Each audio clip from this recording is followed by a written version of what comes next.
ಉಚಿತ ಆರೋಗ್ಯ ತಪಾಸಣಾ ಶಿಬಿರವನ್ನು ಉದ್ಘಾಟಿಸಿದ ಎಸ್ಎನ್ ನಾರಾಯಣಸ್ವಾಮಿ ಅಣ್ಣನವರು ಬಂಗಾರಪೇಟೆ ತಾಲೂಕು ವ್ಯವಸಾಯೋತ್ಪನ್ನಗಳ ಮಾರಾಟ ಸಹಕಾರ ಸಂಘ ಹಾಗೂ ಜನತಾ ಬಜಾರ್ ವತಿಯಿಂದ ಆಯೋಜಿಸಲಾದ ಉಚಿತ ಆರೋಗ್ಯ ತಪಾಸಣಾ ಶಿಬಿರವನ್ನು ಬಂಗಾರಪೇಟೆ ಕ್ಷೇತ್ರದ ಜನಪ್ರಿಯ ಶಾಸಕರು ಹಾಗೂ ಕೆಯುಐ ಡಿಎಫ್ಸಿ ಅಧ್ಯಕ್ಷರಾದ ಸನ್ಮಾನ್ಯ ಶ್ರೀ ಎಸ್ಎನ್ ನಾರಾಯಣಸ್ವಾಮಿ ಕೆಎಂ ಅಣ್ಣನವರು ಉದ್ಘಾಟಿಸಿದರು. ಈ ಸಂದರ್ಭದಲ್ಲಿ ಸಂಘದ ಅಧ್ಯಕ್ಷರು, ಉಪಾಧ್ಯಕ್ಷರುಗಳು, ಪದಾಧಿಕಾರಿಗಳು ಹಾಗೂ ಗಣ್ಯರು ಉಪಸ್ಥಿತರಿದ್ದು ಸಾರ್ವಜನಿಕರಲ್ಲಿ ಆರೋಗ್ಯ ಜಾಗೃತಿ ಮೂಡಿಸುವ ಹಾಗೂ ಆರೋಗ್ಯ ಸೇವೆಯ ಮಹತ್ವವನ್ನು ಸಾರುವ ಈ ಕಾರ್ಯಕ್ರಮವನ್ನು ಯಶಸ್ವಿಗೊಳಿಸಿದರು. ಆರೋಗ್ಯವೇ ಜೀವನದ ಅಮೂಲ್ಯ ಸಂಪತ್ತು. ಆರೋಗ್ಯಕರ ಸಮಾಜ ನಿರ್ಮಾಣ ನಮ್ಮೆಲ್ಲರ ಹೊಣೆಗಾರಿಕೆ. AB news, Ilyas Pasha, Bangarpet.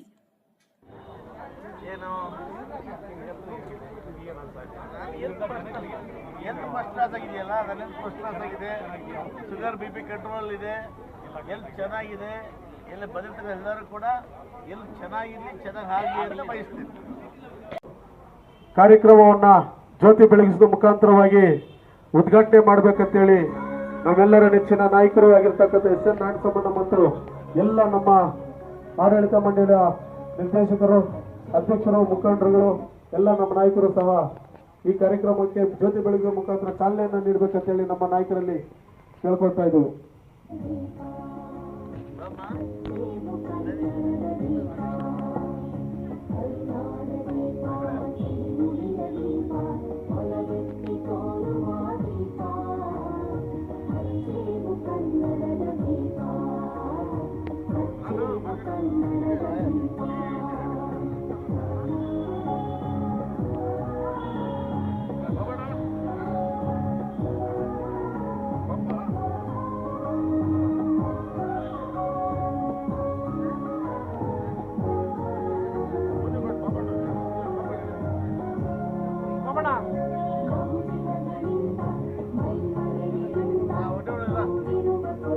ನಮ್ಮ ಹೊಸಕೋಟೆಯ ಎ ಬಾಬಣ್ಣವ್ರಿಗೂ ಸಹ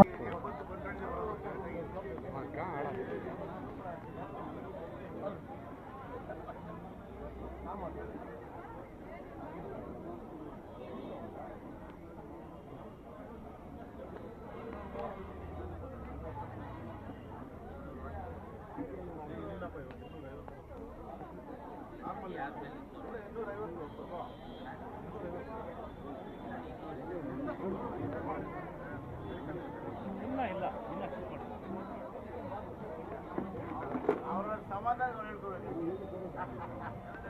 ಹೀಗೆ ಕರ್ಕೊಂಡು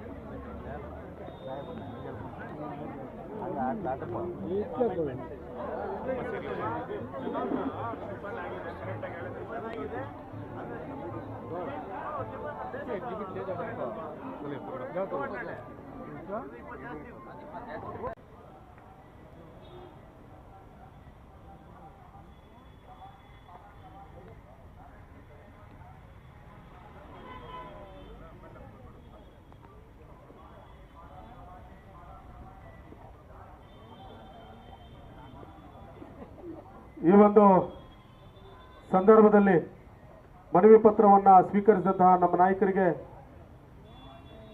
ಧನ್ಯವಾದಗಳನ್ನ ತಿಳಿಸ್ತಾ, ಈ ಸಂಸ್ಥೆ ಎಲ್ಲರೂ ಕೂಡ ಚುನಾಯಿತರಾಗಬೇಕಾದ್ರೆ ನಾನಾ ಪಕ್ಷಗಳಿಂದ ಕೂಡ ಆಗಿರ್ತೀರಿ. ಆದರೆ ಸಂಸ್ಥೆಯನ್ನು ಮುನ್ನಡೆಸಬೇಕು. ಇವತ್ತು ರೈತರ ಸಂಸ್ಥೆ, ರೈತರ ಪರವಾಗಿ ಕೆಲಸ ಮಾಡಬೇಕು ಅಂದಾಗ ರಾಜಕೀಯವನ್ನು ಬದಿಗೊತ್ತಿ ಒಗ್ಗಟ್ಟಿನಿಂದ ಕೆಲಸ ಮಾಡಬೇಕಾಗ್ತದೆ. ಆ ರೀತಿ ಮಾಡಿದರೆ ಮಾತ್ರ ಸಂಸ್ಥೆ ಉದ್ಧಾರ ಆಗಲಿಕ್ಕೆ, ರೈತರಿಗೆ, ಬಡವರಿಗೆ ಸಹಾಯ ಮಾಡಲಿಕ್ಕೆ ಸಾಧ್ಯವಾಗ್ತದೆ.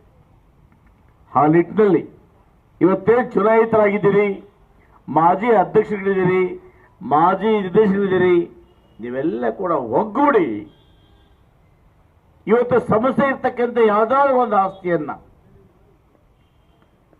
ಅದನ್ನ ನೀವು ಜೇಡಿ ಕೊಡ್ತಿರೋ, ಅಭಿವೃದ್ಧಿ ಮಾಡ್ತಿರೋ, ಅಂಗಡಿ ಕಟ್ತಿರೋ, ಏನೋ ಒಂಥರ ಮಾಡಿ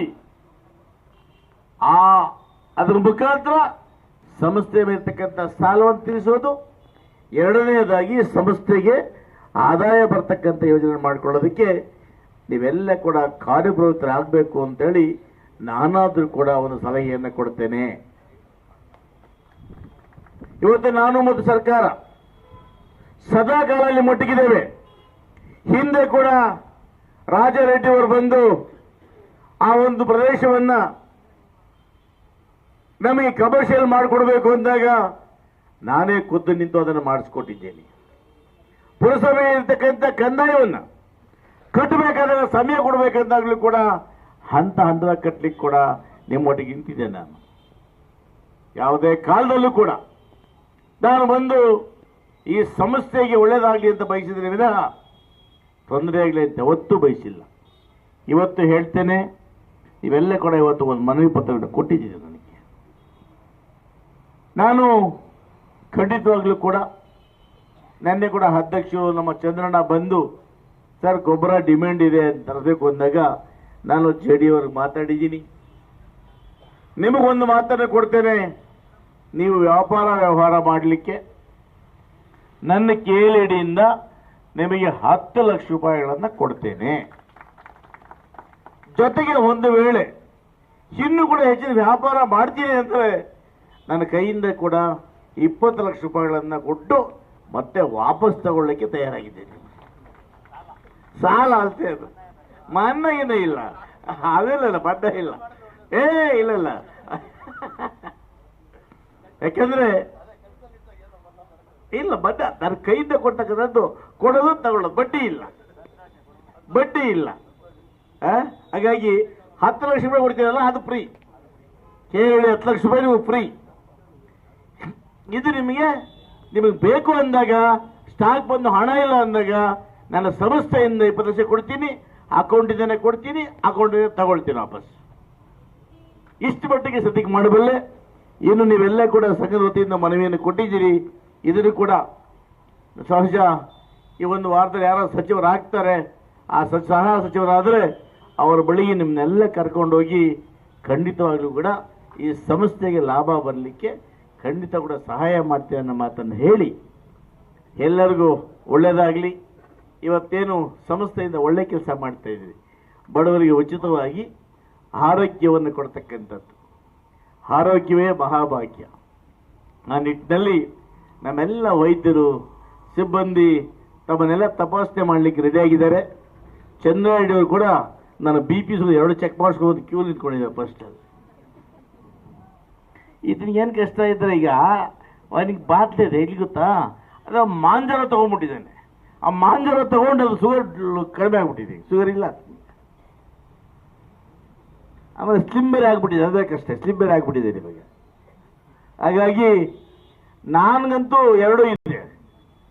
ನಾವು ಫ್ಯಾಕ್ಟ್ರಿ ಅವರೇ, ನಾವು ಏನು ತೊಂದರೆ ಇಲ್ಲ. ಅದಕ್ಕೆ ಏನು ಬೇಡ, ಅವ್ನು ಚಿನ್ನಗೂ ಫ್ಯಾಕ್ಟ್ರಿ ಇದೆ, ರಾಜ 2 ಬದಲೇ ಇದೆ, ಕೇಳೋಕ್ಕೆ ಇಲ್ಲ ಹೇಳೋದಕ್ಕೆ. ಹಾಗಾಗಿ ಎಲ್ಲರಿಗೂ ಆರೋಗ್ಯ ಸಿಗಲಿ, ಎಲ್ಲರಿಗೂ ಆರೋಗ್ಯ ಭಾಗ್ಯ ಸಿಗಲಿ. ನಾನು ಸದಾ ಕಾಲ ಕೂಡ ನಿಮ್ಮ ಸೊಸೈಟಿ ಇವತ್ತು ಇರ್ತೇನೆ ಅನ್ನೋ ಮಾತನ್ನು ಹೇಳಿ ತಮ್ಮೆಲ್ಲರಿಗೂ ವಂದಿಸಿ ನನ್ನ 2 ಮಾತನ್ನು ಮುಗಿಸ್ತೇನೆ. ಜೈ ಹಿಂದ್, ಜೈ ಸಾಕಾರ್.